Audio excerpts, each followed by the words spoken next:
Bò với mẹ lấy con. Lại đây, An ơi. Có cái ly nữa nè. Có chén nước rửa tay nữa nè. Có chén nước rửa tay nữa nè. Ô, lại đây. Nhiều quá. Giờ mình lấy cái điện thoại cho em.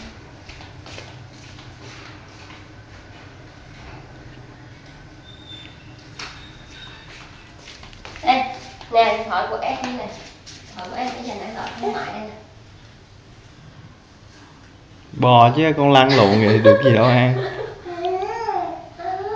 Con bò ấy. Chưa đưa cái chân ra rồi à, sao bây giờ lười vậy? À, tới đây, tới đây. Tới đây ba.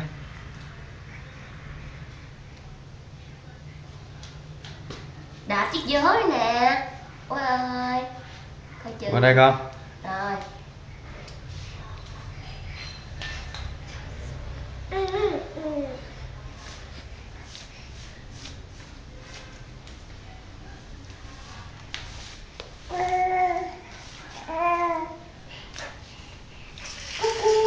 Điện thoại kìa. Chúc cha cái điện thoại mà bà ly kìa.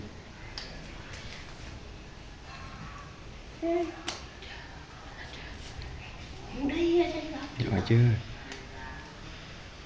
Chà, bà ngoại bạn nói này. Ui, giỏi. Ý cha giỏi. Đây nè cái điện thoại. Rồi. Thôi được rồi. Cái nọng bò đó là được rồi. Mẹ rửa tay cho em nha. Cái mặt mày buông ra lớp. Cái răng. Ui cha, rồi thôi thôi thôi. Đau chưa không con?